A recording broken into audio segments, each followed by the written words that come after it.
plays, guys. Those are great response plays. That tells me something. Pro. K-Liz, blast on. You're welcome, buddy.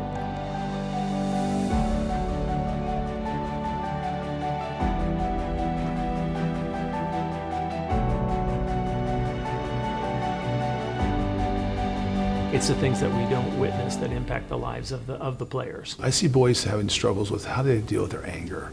How do you deal with frustration? How do you deal with rejection? Now we have these real life issues that we need to address because oftentimes they're not being addressed, and it comes to impact whether the player is even eligible or able to even be a player because of some poor decisions made off the field. Coaching Boys to Men provides this really simple framework, this strategy, this approach to having these sometimes challenging conversations on sensitive topics. There's an opportunity for coaches to not only be instructors, but to be role models.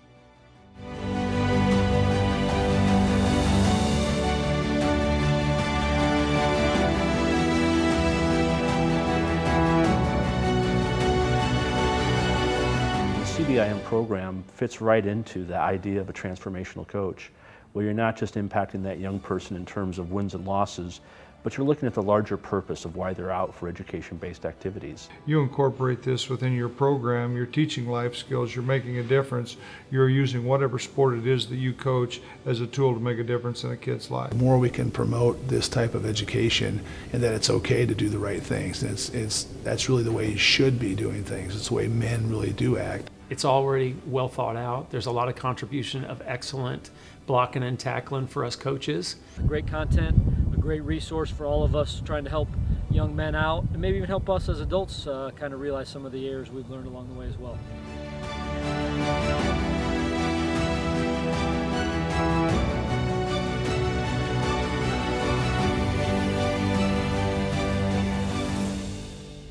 The only entry barrier to CBIM, coaching boys into men, is a coach's willingness to take up the challenge and to take up the responsibility of moving forward with it.